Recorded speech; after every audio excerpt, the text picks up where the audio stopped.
Welcome to Forged in the Fires podcast with Fireman Rob. Being a fireman, father, veteran, husband, world record holder, and Ironman, he brings stories of experience to impact your life while challenging you to live it. What do you want from your life? Why do you want it? Are you willing to go through the challenges to get there? If you have the courage to take that first step, let this podcast be the catalyst to start your fire while you bring the resilience to make it continue to burn. Our lives are made up of moments called right nows. So let's get started. Forged in the Fires podcast with your host, Fireman Rob, begins now.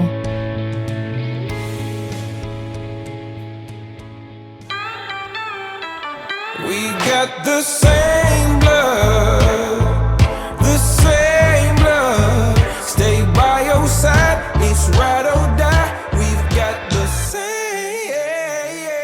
blood. All right, welcome back to Forged in the Fires podcast. I'm your host, Fireman Rob. Today's guest, oh my gosh, this is going to take a while if I have to go through all of his things from Silver Star to 2 Bronze Stars with Valor.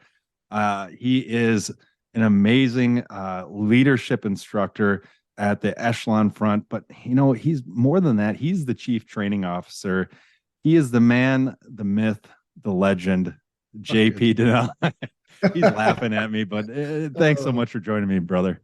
I appreciate the opportunity. I know you just got off a shift, so thank you for making this happen. I know I had to reschedule once with you last minute with some family stuff that came up and some just life. So I appreciate the opportunity to be on here, man. You know, obviously I have a lot of respect for our first responders. We do a lot of work at Echelon Front with police and fire. One of my best friends was a firefighter, SWAT team medic, paramedic, EMT for 17 years, and now works for us at Echelon Front. His name is Danny.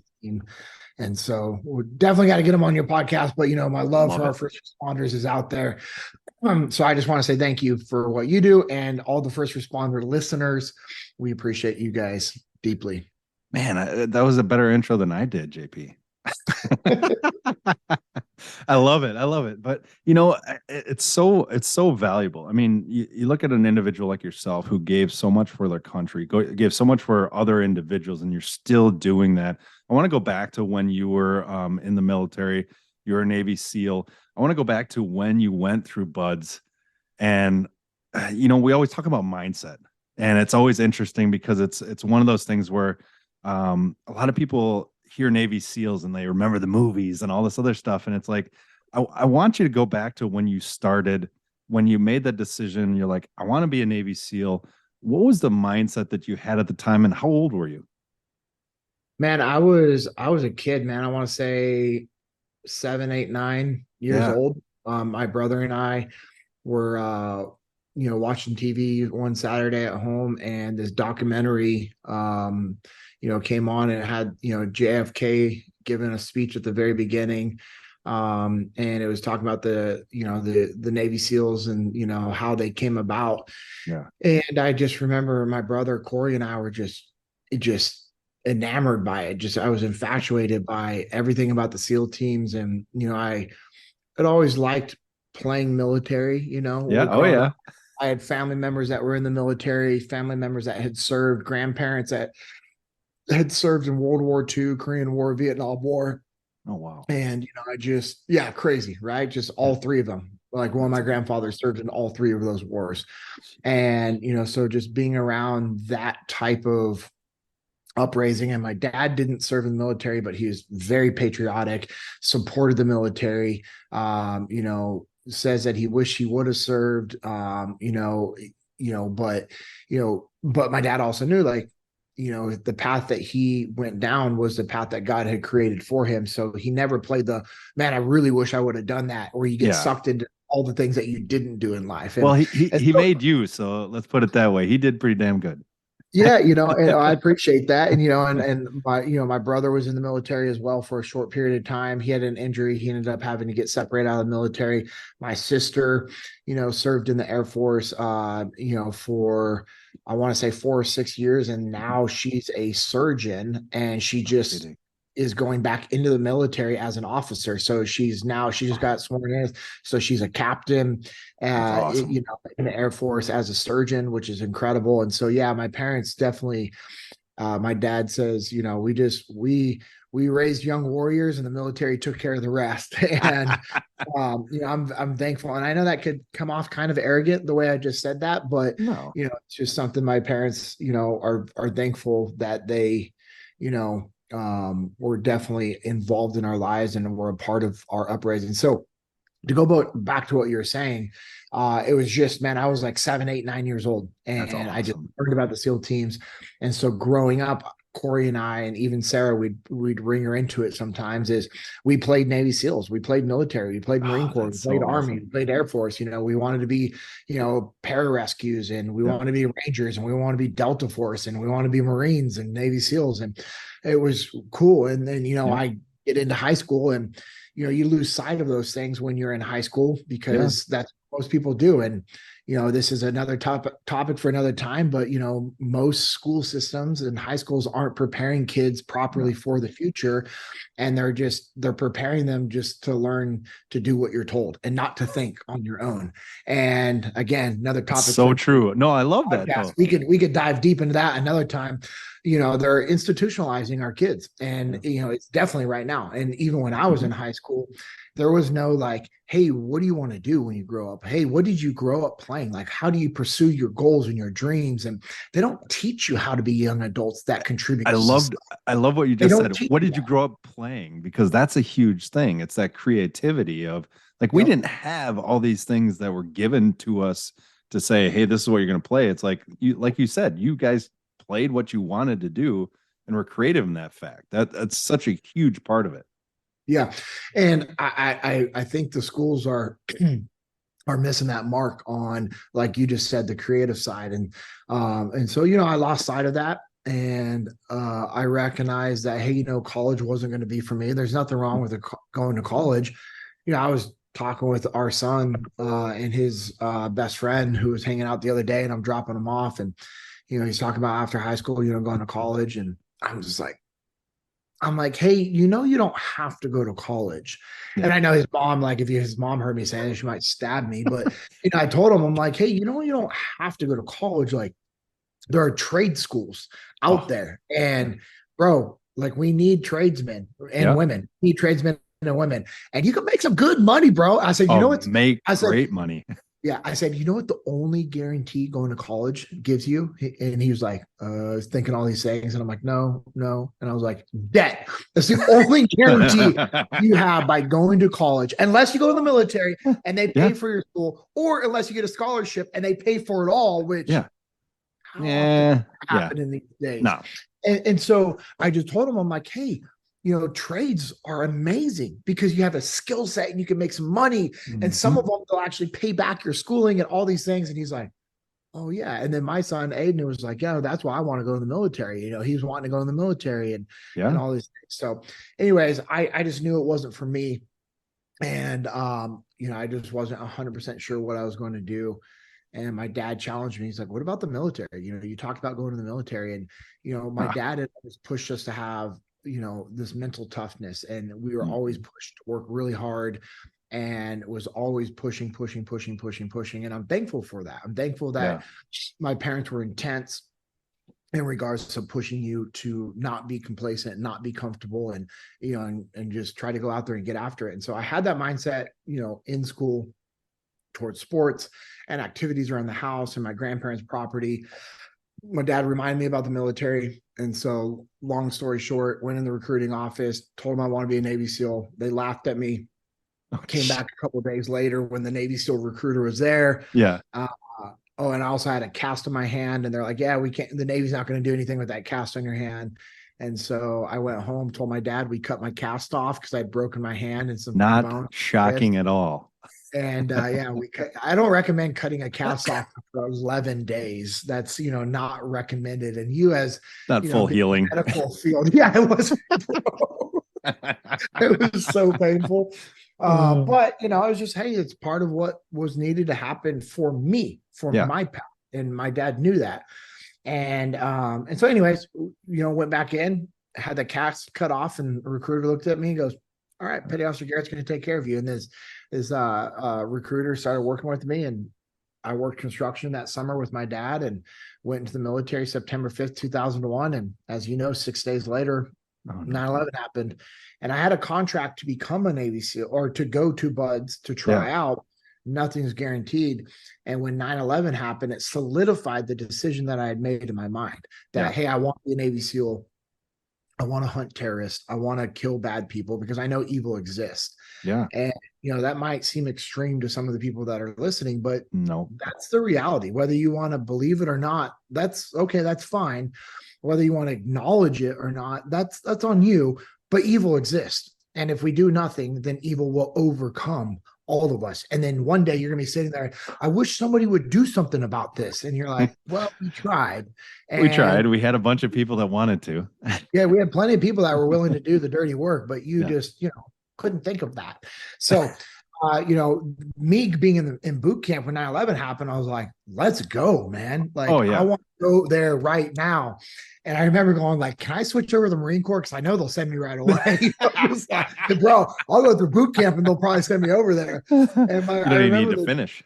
Yeah, I remember my RDC, which is recruit drill commander, was like, no, you can't switch over to the military. You're in the Navy. You're a sailor. Plus, you have a contract to be a Navy SEAL. And I just remember him going, make it through training so you can go over there and do something. And I'm like, yep, roger that. His name was Petty Officer Quick, Robert Quick. And anyways, so yeah, that was kind of like my journey into the military. And then my path to becoming a Navy SEAL was pretty crazy how that happened. My dad pushed me that summer. I know you talk about mental toughness, my dad and resiliency. My dad pushed me to my limits every single day, mentally and physically, to prepare me for BUDS, for that training where you literally it's the hardest selection training in the world.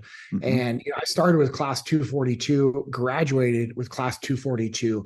On day one, there's 222 guys, and I was 128 of the originals that graduated. And so, there's a high attrition rate for sure. Mm-hmm. Big thing that contributed to my success, I would say, going through that training at a young age, was the hard work that my parents had put me through, but also a shift of my mindset of I get to do this. And not a lot of people understand how critical that is to actual mental toughness. So when, they put us in the ocean for surf torture, well, they're actually also putting you in there for recovery, because cold water helps with recovery after hard, strenuous activity. But they're not going to tell you that. They're not going to tell you like, hey, we're putting you in here for recovery. But they would put us in there for recovery and also to weed out the people that were going to quit because they're uncomfortable. And you start thinking. Oh yeah, you start thinking for sure. And those thoughts can become your worst enemy or your greatest asset, depending on how you control them. And I was thankful that I had the understanding that, hey, you know what? I get to do this. And every time I've ever had to do something hard and difficult in my life, I tell myself I get to do this. Yeah. And it helps with what's needed to mentally get through that. And it's got to be hard though to get to that point, because there's so many things. A lot of humans live off of fear. It's just fear that drives them instead of that motivation. How do you get somebody who's not had that, not the training before, but that's not had the experiential knowledge to understand how to find that mental side of going, I get to do this. This isn't happening to me. I'm making this happen. Well, it's just the understanding of what we just said. And not a lot of people, like you said, are just going to come up with that on their own. Yeah.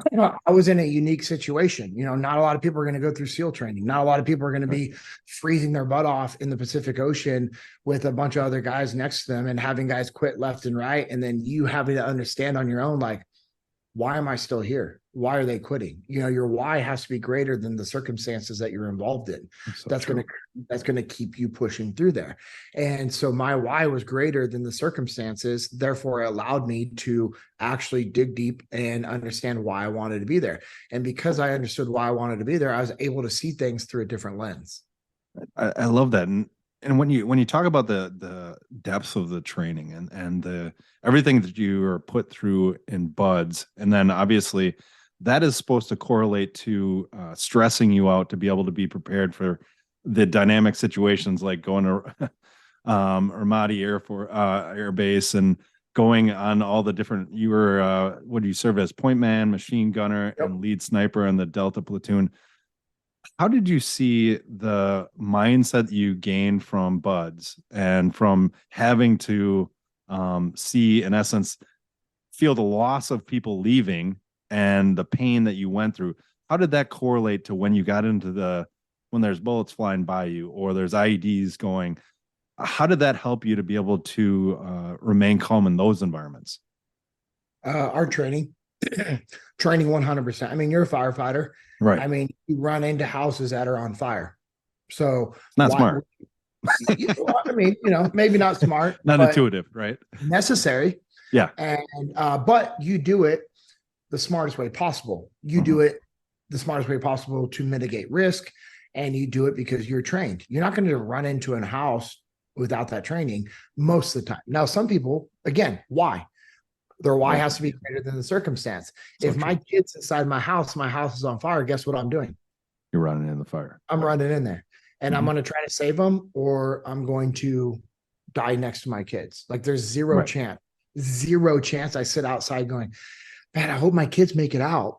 Like there's zero effing way that ever happens. And so Exactly. again, your why has to be greater than the current situation or circumstance that you're in to push you to do these harder, difficult, great, as some people might say, things. You run into buildings that are on fire because you have the skill set and the ability and the knowledge of how to handle that situation because of your training.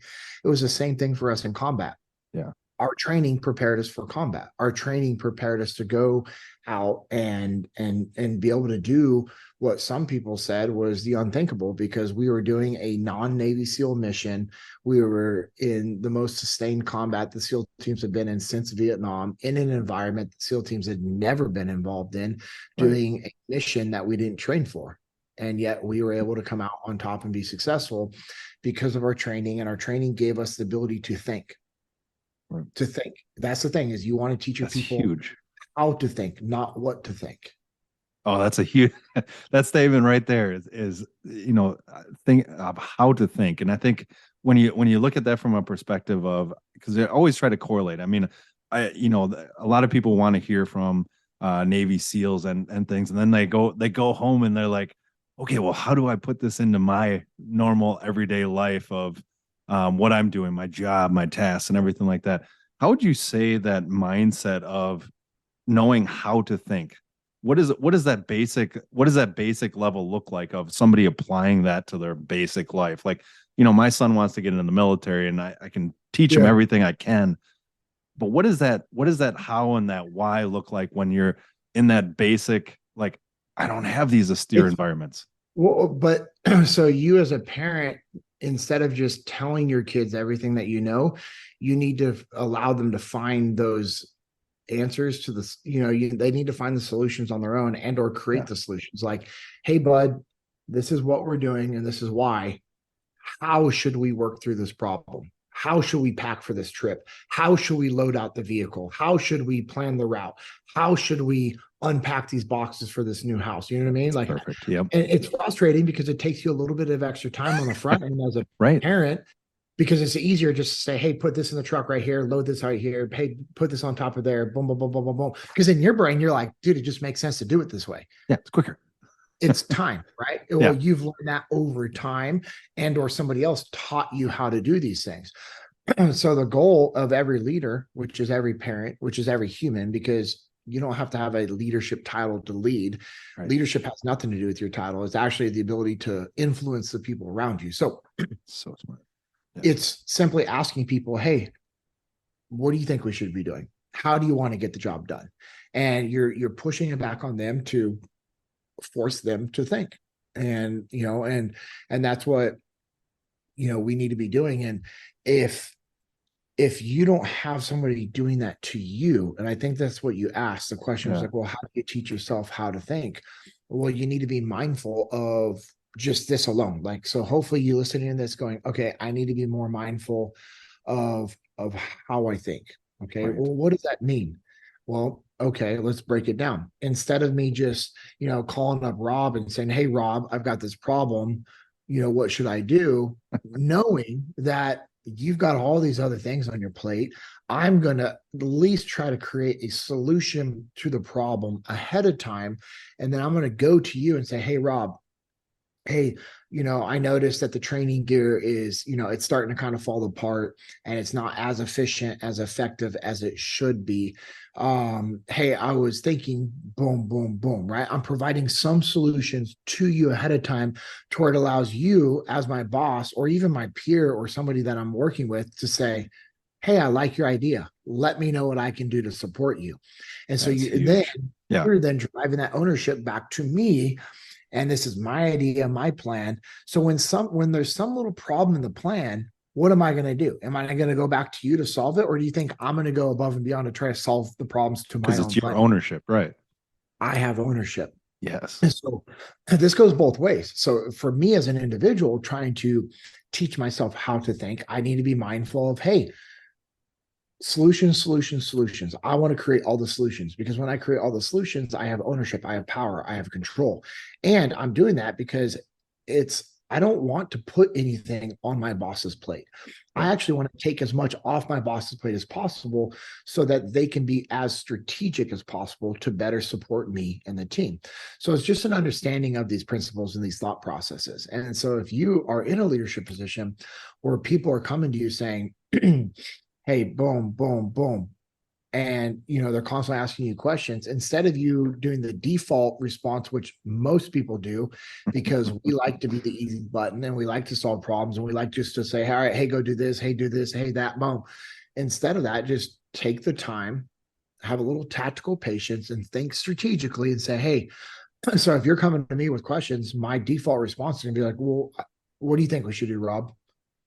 And Right. I'm going to force you to think. And you're going to be like, "Well, I don't know." I'm like, "Okay, cool. Well, Rob, I know you're smart. You're part of this team for a reason. You're not an idiot.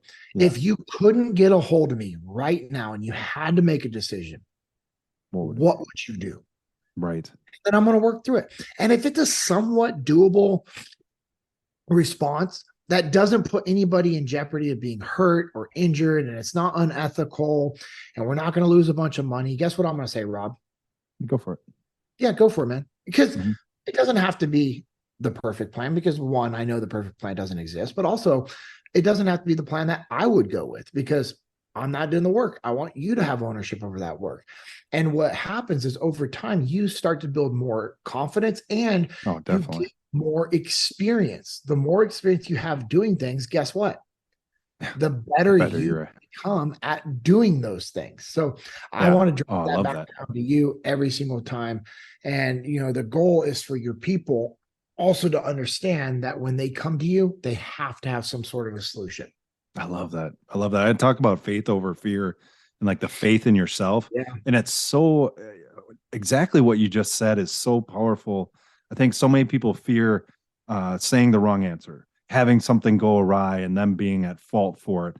And Who cares? from what, yeah, exactly. I love that because what you said is like perfect in that the fact that, okay, something goes wrong. This is your opportunity to adapt and continue to go. And I want to go down that path because I think when you think about operational readiness and you think about SEALs and you're talking about the mission where you guys, this isn't what you're supposed to do. This isn't what you have done.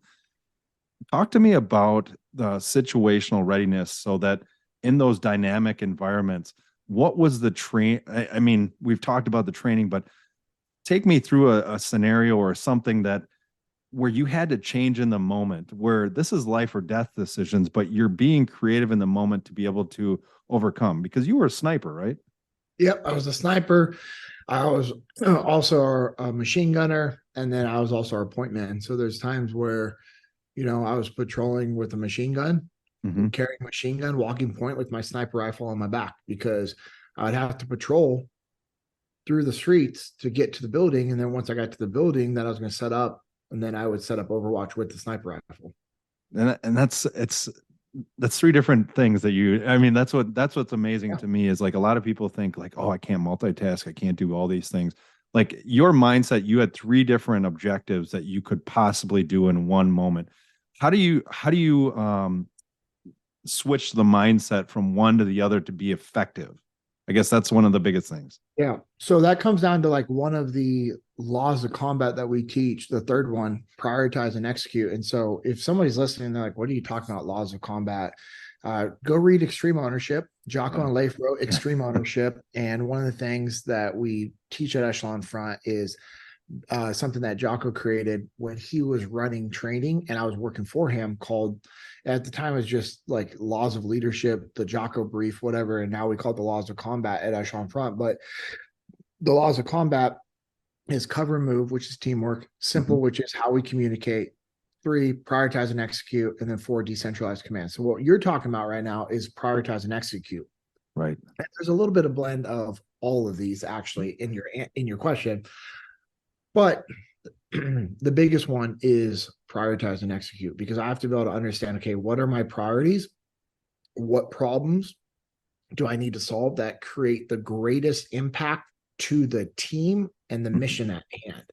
And so when I'm walking point, meaning I am leading the patrol from point A to point B, I have to be able to recognize, okay, my job is to get us there safely. Right. And if there's some sort of an attack that comes from the front or the rear, which most likely they would come in an urban environment from the front and the rear. If I'm patrolling with a little M4 rifle or my sniper rifle, I'm not going to be effective at doing my job and or solving those problems. Right. So that's why I carried a machine gun. Most point men don't carry a machine gun, because you want the point man to be light and nimble and be able to move around and be refreshed and be able to keep a pace count and all those things. That wasn't an option for us in Ramadi. I needed as much ammunition as possible. The situation had changed. Therefore, I was going to dictate the situation, not allow the situation to dictate. I was going to dictate the situation by carrying a machine gun so that I could have superior firepower. And guess what? That means that I just had to be mentally tougher and harder, and I had to be in better shape. And the better shape I was in, the easier it was to carry a freaking machine gun with a bunch of ammo. You know, and I would carry anywhere between 800 to 1,200 rounds, which is a lot. That's a lot. Yeah. That's a lot of ammunition. That's a lot of weight. But it allowed us to do the job. And then when I would get to the building that we were going to clear, or the buildings that we were going to clear to set up different watches, I would clear through the building with that machine gun. And then I'd get up on top, set the machine gun down, set up my sniper rifle. And then from at that point, it's a shift of priorities of just like, okay, this is what I need to do. Now I am now acting as a sniper. Okay, cool. Right. And so I set up my sniper rifle and we blast our loophole charges, and I range find all the different areas in the city and that is within my lane that I'm holding. And now I understand, okay, hey, if they come around this corner, that's a 200-yard shot. If they come around that next corner, that's a 575-yard shot. You know, and I'm going through all these things, and hey, what's the likelihood of the distance of these people coming through? Okay, it's usually on average 300 yards. So guess what? I'm going to just put my dope at 300 yards. Yeah. That's my 0. And if they come out at 200 or 500, the hold is minimal. Yeah. It's a little bit up, it's a little bit down. Big deal. No, it's enough to where it doesn't matter, right? It's enough to where it doesn't matter, especially when I'm shooting a 300 Win Mag and taking a center mass shot on some savage enemy fighter. Like, bro, that 300 Win Mag is blowing through your guts or blowing through your chest. It don't matter. Because when that round blows through your chest cavity, it's going to be effective. It's going to be effective and efficient. Yeah. Yeah. I love the way that you put that, because it's so powerful when you hear it from a perspective of somebody who's done it, been there, done it, utilized it, and is still here to effectively tell you that, yes, this process and this thought mindset actually works. Now, Echelon Front, I want to get into that a little bit, because it's so powerful as far as what you guys are doing to be able to create solutions and create that mindset for people. You know, like you talked about ownership, you talked about all the different aspects of an individual being able to take control of their life. Tell me more about the process behind Echelon Front and why it was really created.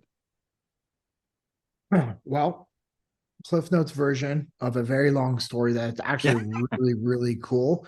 Is Jocko retired and was working as a higher executive leadership team member at a big financial company for some dude that he knew that used to be in the SEAL teams. And now this guy was running the company. So Jocko was up there, and he first initially went up there to give his Jocko brief, like, right. There's like the laws of like the brief that he used to give in the SEAL teams. And he gave it to this company, and he realized they're having all these problems. And so it was like, oh, these are the same problems that we had in the SEAL teams. And so he was like connecting the dots between the two.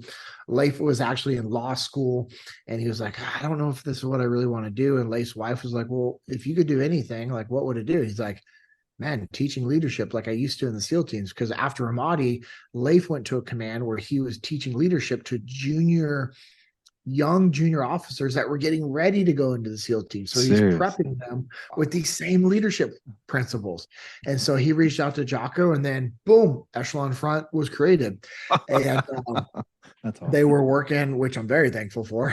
Yeah. And they were working with a lot of companies over the years, you know, and it was just building. And then people were like, you should write a book. You should write a book. This should be in a book. This, you know. Yeah. And so they wrote Extreme Ownership. And they didn't want to write a book initially, but they wrote a book. And when they wrote Extreme Ownership, it instantly was a New York Times #1 bestseller. Yeah. And it maintained at the top of the charts. And it's still a high-ranking book because it works. These principles are universal, and people are drawn to these principles. People know that they need to be better leaders, and they also want better leaders in their life. It's just a natural thing that we all are driven towards. So they did that. A year later, actually about the year mark from when that happened, they did an event called the Muster. It's a 2-day leadership event that Echelon Front hosts. I came out to that first one just to see what they were doing, because at the time they were getting to the point where they're having to turn down gigs and things were growing and expanding. And I had been bothering Jocko. I jokingly say bothering Jocko, but I've been reaching out to Jocko saying, hey, if there's anything I can do to help, let me know. I want to support. I want to be, you know, just anything I can do to help you. Seth Stone reached out to Jocko, was like, hey, I think JP could use some work. He could use some help. And then it came about that time that Jocko and Leif actually needed it. So they gave me the opportunity to come see what they're doing. I went to that event and I was like, I'm all in. Whatever it is that you guys are doing, I want to be a part of this. And Jocko had me on his podcast. That was episode 46. And a while ago. A long time ago. The team.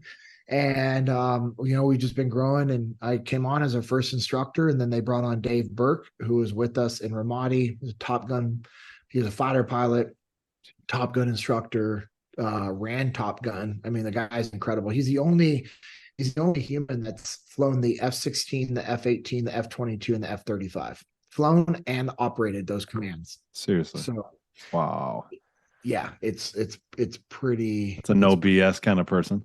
Oh, dude, Dave is the man. It's crazy, man. And so, yeah, Dave is a no BS guy. He is absolutely incredible. One of my favorite humans out there, just because of who he is and his knowledge. And so they bring him on board the team, and it's just the two of us, and we're helping grow the team with Jamie Cochran, who's our director of operations at the time. And, you know, now we have like 13 instructors. Jamie's our chief operations officer.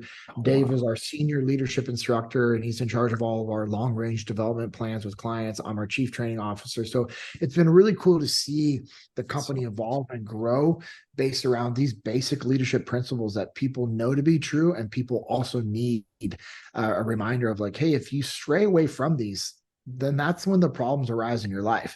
If you stick true to these laws of combat and these mindsets of victory, you're going to win, whatever it is that you have going on in life. And so if we were able to do that in combat, why can't you do it in your marriage? Why can't you do it with your business? And here's the thing is people apply these things to their business and to their marriage, and they win. They win every single time. Yeah. I love that. And it's one of those things when it comes out of somebody like your mouth or any of the instructors that you have, it's not something that they don't know themselves. That experiential knowledge, that time and service, wherever it was, comes out, rings true to those individuals who are listening to this. How powerful have you seen that? Like not only with first responders and military, but with executives, that they see the experience behind the eyes and the words that are coming out. Oh, it's we see it happen all the time, and it's absolutely incredible. It's absolutely incredible when you see these things happening. I mean, I had a client that you know, came out to an FTX that we were doing, which is our hands-on scenario-based leadership training, and he had a really good experience with it. It was very humbling for him. He said he went home, told his wife about it, told her about the book, and she said, "That's awesome. When are you going to take ownership over your health?" And he was That's awesome. out of shape, you know? Yeah.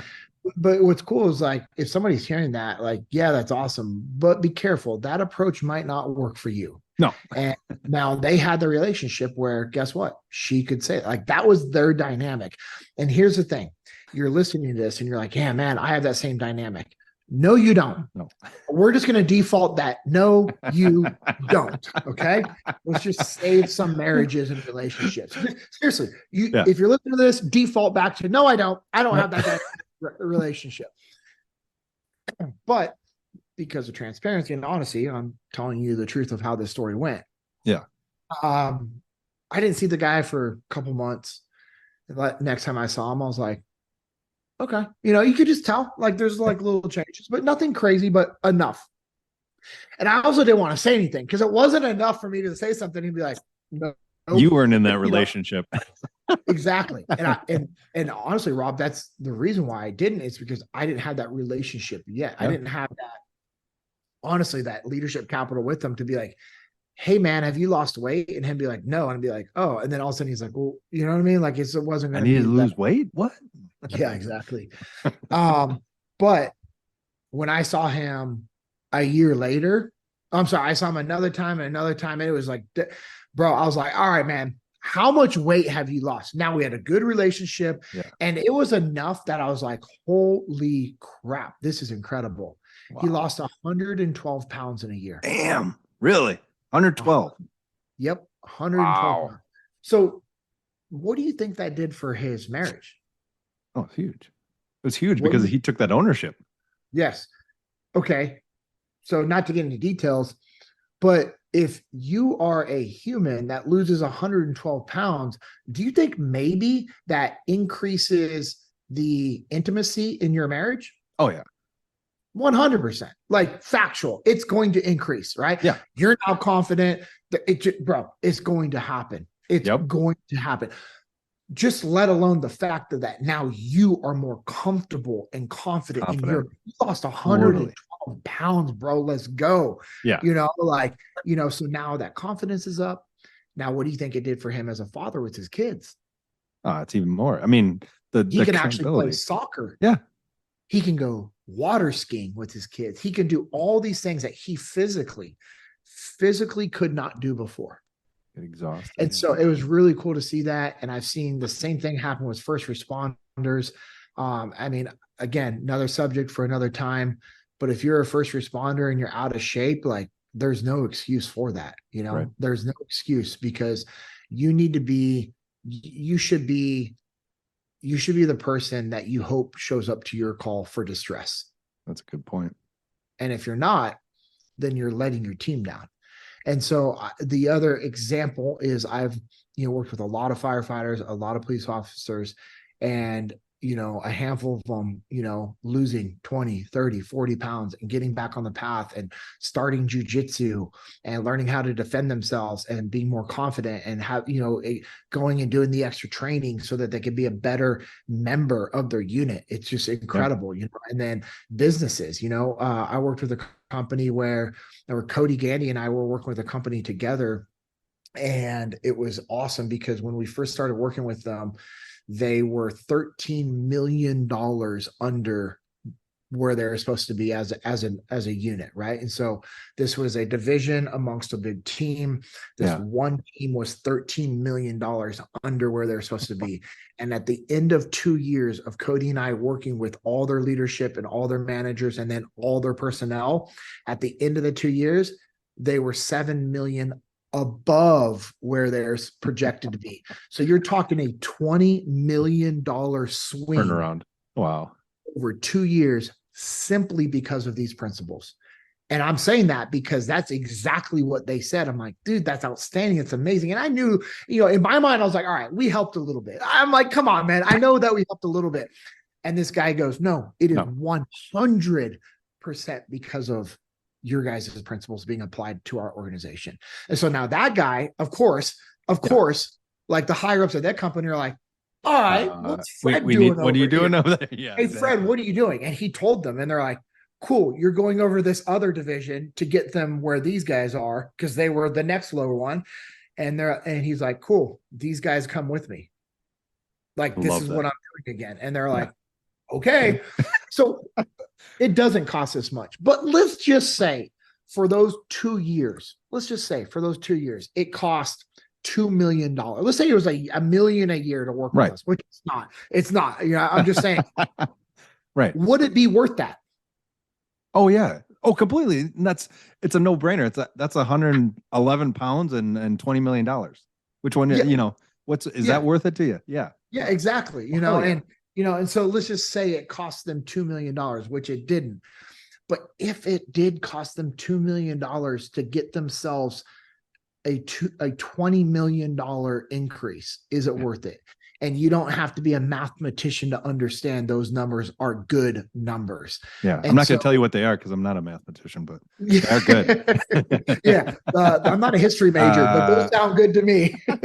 And so it's just cool to you literally have, it's stories like this all the time of people, restoring their marriages. I share how my wife and I, we were divorced, and I read Extreme Ownership, and I started working on myself, and I got myself to a position where I was a better person. And then we decided to try one more time to make our marriage work for our family.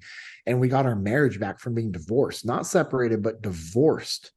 And we got our marriage back, and we use these principles in our marriage and in our family. And so, okay, is that worth it? Yeah, absolutely. To be able to do what most people can't do. Most people can't even have a functioning marriage, let alone come back from a divorce. No. And so I've shared that story at musters and other events, and people will take those principles and that story and apply it to their own marriage. And I've literally had dozens of people over the last 6.5 years come up to me or come up to my wife and I and say, hey, I just want to let you know, we were getting ready to get a divorce, and we heard your story, and we both decided, hey, you know what? Let's read the book together. Let's figure it out. And then a year later, they're like, our marriage is great. Jeez. And it's just so, yeah. Here's the thing. The tools are out there. Knowledge, and I know we probably got to wrap it up soon. No, you're good, man. Knowledge is not power. The application of knowledge is power. That's what makes you powerful. And I know you know that. And I know love that. I'm making that up, but I just want to remind everybody that's listening to this podcast. One, if you're listening to this podcast and you find value from what Rob is doing, share it, like, subscribe, comment, do all those things that help his podcast grow. But it's the application of these principles. It's the application of all the other guests and all the other stories and all the other lessons that Rob is putting out there, that Jocko's putting out there, that a lot of other people, my friends, I'm on their podcast. Me and my buddies, we have a podcast called the Jesus and Jiu-Jitsu podcast, because it's a ministry that we created. I love that. Jesus and Jiu-Jitsu. It's an opportunity for people to come train Jiu-Jitsu. We do a free seminar once a month in different areas. And then we talk about Jesus, and we offer prayer. We offer Bibles if anybody needs it. And then we go back to training jiu-jitsu. And it's awesome because it opens up the door to people that would probably never go to church. And then they're going to hear about Jesus, but then they get to do jiu-jitsu. So we also have a podcast called the Jesus and Jiu-Jitsu podcast. And it's like, there's all this knowledge out there. I mean, I have a bookshelf full of books. I could read all those books, and I'm trying to. I'm on that path to reading them all. But guess what? I can read all those books if you don't apply it. But if I don't apply those principles, I've wasted my time, and I've wasted my potential. And to me, I've wasted the gift that God has given me to go out there and do some work. And that's what we need to be doing, is doing the work. And again, it goes back to that mindset. I'll circle back to this as we close it out, is I get to do this. If you have the mindset of I get to do this, it will make those hard times a little bit easier. And that's the key to mental toughness, It's finding ways to make it easier. And guess what? The only way you can make a hard situation easier is through your mindset. It's 100% you deciding. You actually have to make the decision to switch it. And it's up to you, 100% up to you. Nobody else can do it for you. You have to take ownership over that mindset. I love it. It always comes back to that why, and you are that why today. I appreciate that so much, JP. I got 3 questions for you to end this podcast. Are you ready, sir? Let's go. If you had a 10-foot snake, no, I'm just kidding. We had we had a conversation before. New snakes in the garage and everywhere. Yeah. If you could go back to your 18-year-old self and give yourself one piece of advice, what would that be? Ooh, that's good. 18-year-old self. Learn to control your temper. Yes. I would literally tell him what Jocko told me when I was in my mid-20s. I'd say, hey, losing your temper is a sign of weakness. Ooh, I love that. Yeah. You know, obviously the hey, take ownership, learn to take ownership is, I mean, that's what it would be, because that would encompass all those things. Right. But, you know, outside of just the generic, like, hey, learn to take ownership, hey, the importance of taking ownership in all aspects of your life, it would be losing your temper is a sign of weakness, because, you know, that means that I'm allowing other people and or the situation to dictate how I react. And that means I'm not in control. That's so true. So true. All right. The second one is if, you know, everybody's going through challenges and struggles. If you could have them incorporate 2 habits into their daily life to continue to move forward, whether it's crawling, whether it's running, whether it's walking, what would those 2 habits be that you'd have them incorporate into their daily life? To help. So these 2 habits would help them push through. To continue to push forward, to continue to move forward. Make sure you're doing something physically difficult every day, whatever it is. Like, it doesn't have to be long. It's just making the decision that I'm going to go do something hard. Like last night, it was late at night and I hadn't gotten a workout in. I knew I needed to go do something. I was running tight on the time, and I was like, and I tried to talk myself out of it, because Rob, what I try to say is to myself, literally to myself, was, well, you don't have enough time to get a good workout in, because you need to spend time with Amanda, which is my wife. Yeah. You need to shower, you need to get in bed, you need to spend some quality time with her, and you also need to get some sleep, because I've been running on fumes. So I'm trying to justify all these things. And I got pissed, because that's like that's the little inner bitch voice that we all have. Yeah. Like lying to you. Yep. And again, that goes back to the saying I've said a lot of times on different podcasts and in training: discipline is rooted in the truth that we tell ourselves. Oh, wow. Yeah. You know, Jocko told me that years ago. I would say, you know, so I'm trying to justify all these things. And I just like told myself, I'm like, no negotiations. Like, this is not up for negotiation. I need to go do something hard. And so as a little punishment to my bitch voice, I put on my body armor to go do a walk. And I grabbed my 75-pound Rogue sandbag and put it up over my shoulders and did a mile like that. Nice. So about 100 pounds, probably like maybe closer to like 90, 95 pounds that I was carrying total. So half mile out, half mile back. And it was miserable. Like, I wasn't even a quarter mile into it. I'm like, oh my gosh. But again, that goes back to like also the contracts that you sign with yourself. Like, it's a non-negotiable. And I told myself I'm doing a mile. Right. Yeah. And so, because if I wouldn't have set that mile beforehand, it would have been easy for me, like, oh, just do half a mile. Yeah. Hey, this is hard, this is heavy, it's gonna be bad, you have a bad neck, you have, you know, herniated discs, like, this isn't good for your neck. And I'm like, okay, I'm doing a mile. I told myself I'm doing. Yeah. So do something hard and difficult. And here's the deal: that mile took me 20 minutes, not a long time, but it wasn't fast, you know, but 20 minutes of suck is enough to be like, okay, I feel better. And you know what's crazy is I felt better. Yeah. Came back, dropped the sandbag, kept the body armor on. And I said, all right, I'm going to do just a 20-minute workout now. And so that's 40 minutes total. And that's enough work, bro. And so you punished yourself first and then you did your workout. I love that. And then I did my workout. Right. And so, but I had to punish myself to change my mindset, to get those endorphins flowing, to get that little dopamine hit, to get me engaged. And so then the workout was, it was 5 rounds every 4 minutes, you know, with the body armor on, 10 dips, dumbbell farmer, a 10-yard dumbbell farmer carry, and then 10 lateral shoulder raises, 10 alternating front shoulder raises, 10-yard dumbbell farmer's carry, and then 1/10 of a mile walk. So out and back. And so just, it wasn't much. It wasn't anything crazy. You did 50 minutes. That's awesome. That's like, that's what you're saying. I love that concept of like, it's like, you know, punish the stupidity of the mind. Yep. And then enhance the physicality. Yeah. Yeah. And so so doing that. And then the other thing, it doesn't seem like a big deal, is just be mindful of what you're consuming for food. Just be mindful. I want you to look at what you're consuming. And if you're getting hard workouts in and you're mindful of what you're consuming, guess what most people are going to do? Right, they're going to change up their habits slightly. And that's all you need to do. It's a slight change. Because if you try to go and like, oh, I'm going to go hardcore, change up this diet. Yeah, it works once in a while, but for longevity and, sustainability, most people quit those things because it just doesn't work. So I just say, hey, just be mindful of what you're consuming.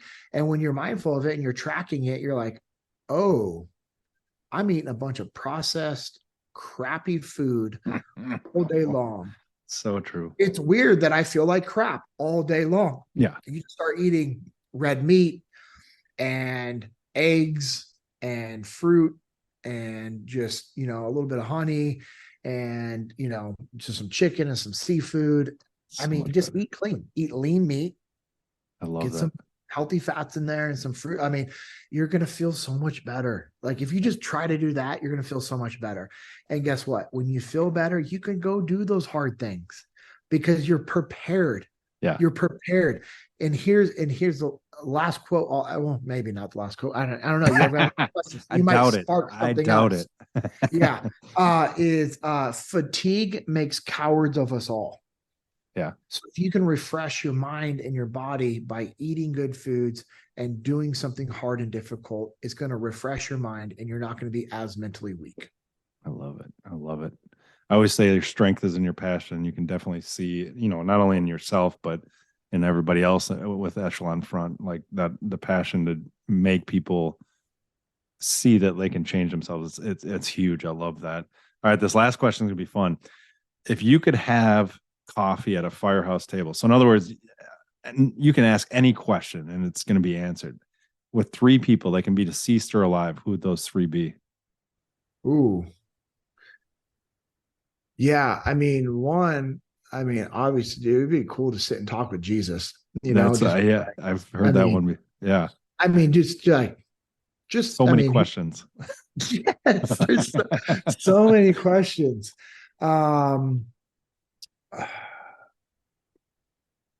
Man, this is a really good question because I have way more than 3, but if you're going to try to prioritize them, I think, my number one would be, I'd like to sit and talk with Jesus. Yep. I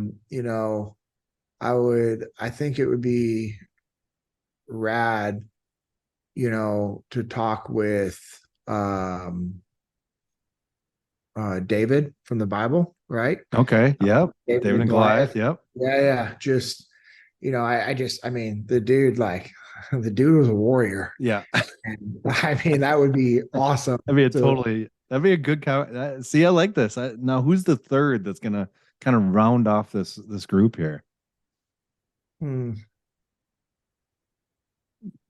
The major coffee drinker, who knows? Yeah, I would say, so it's between like my 2 grandfathers. And that'd be awesome. Yeah, and it's so if I wasn't, you can David, have both of them. You can have both. Yeah. So, but if I was to pick one, it would be my mom's dad. And the reason why is because he died when I was a freshman. So I didn't get to talk to him about a lot of stuff. Oh, wow. My dad's dad passed away in 2011. I had been in the SEAL teams. I had talked to him as a young adult about my deployments and his deployments in the Navy. He was on a destroyer in World War II. He was on a battleship up in the Aleutian Islands and saw some nasty, saw some nasty stuff. And so I I was able to spend a lot of time talking with them because he also grew up, we would spend the summers with them. I spent a lot of time with my dad's dad. Now I would love to have a cup of coffee with him, because I've always said, like, I never had a cup of coffee with him because I didn't start drinking coffee until I was 2 year older. So like close to 30 or in my 30s, Yeah. I think like early or just before I was 30 is when I had my first cup of coffee, I think. And so I never had coffee with him, and he's a big coffee drinker. So I'd love to have a cup of coffee with my grandpa Tommy, but also my grandpa Bob, which was Robert Johnson. Man, I didn't get to talk to him a lot. And so I did as a kid, but I was a kid. I was young, junior high, didn't know what to ask. Year. Right. I didn't know what to ask. And, he was the one that served in World War II, Korean War, and Vietnam War. He was a pilot. Wow. See, that would have been. And I think it'd be cool to talk to him also, because I was able to talk to my other grandfather about what he did in the military. And he was like pretty reserved with it. But my other grandfather, I mean, he was part of the squadron that bombed Japan. Oh, wow. And my aunt and uncle have some of his old letters of when him writing home of like when they're going out on missions, leaving, and it was a calculated thing. Like, you knew some of those planes weren't going to make it over the edge of the aircraft carrier. Jeez. They were just going to go and crash into the sea, and you had to keep and fill that spot and maintain that formation. And you're like, and there, he was forced to land, was a, POW for a little bit of time. So, and I don't know any of those stories. So I would like to sit and have some coffee with him for sure. I love that. Well, hey, I appreciate all of your time today. You can make sure to go to echelonfront.com. You can find out so much more. Appreciate what you're doing and what you've done. Continue to do it. I appreciate it. Thank you. Yeah. And if you're on social media, I mean, we're at echelonfront.com on Twitter, Facebook, Instagram. I think we do and LinkedIn. We do all of our stuff on all platforms. I'm bigger on Instagram. It's at JP Dinnell, JPDINNELL. And so, if you want to find out more about Echelon Front, I mean, we have a lot of training. It's crazy. I just assume that people know about what we do. And, there's even people that have listened to every one of Jocko's podcasts, and they still like don't even know that we do. Literally, if you want me to come in and work with your fire department, we can do that. You want Danny or Cody or another instructor, like we do half-day, full-day workshops with fire departments and police departments all the time. We do it with companies, and we do hands-on scenario-based training. I mean, in September, we have 1 day hands-on scenario-based leadership training that we have coming up in September. It's our field training exercises. We have battlefield reviews. We have one, Bull Hill up in August that's coming up. So, I mean, there's so many things out there that we have to offer, and here's the other thing is someone's like, well, I can't afford that. Okay, well, buy the book, Extreme Ownership, read that, take the first step. Let's just say you can't afford to buy the book, Extreme Ownership. One, if you're in that position, you need to do an honest self-reflection of where you're at and what's going on. And I'm not saying this in a bad way, because I've been there literally 6.5 years ago, almost 7 years ago, before I came on board Echelon Front. I was in a position where I couldn't have afforded to buy the book. I didn't have the money to buy it. Literally didn't have it. But it's free. It's Jocko's podcast. This podcast. There's all these other podcasts that are out there that are going to give you some value that you can take that knowledge and you can go apply that knowledge. So I appreciate you allowing me to be on your podcast, and wish you the best of luck, my friend. And again, thank you for your service. I appreciate it. Thanks for listening. We'll talk to you next time. Thanks for listening and supporting the Forged in the Fires podcast with Fireman Rob. Remember, don't forget to like and subscribe to this podcast, and please share this episode with a friend or family. To find out more about Fireman Rob or reach out about a question, go to www.firemanrob.com. Until next time, live your life forged in the fires.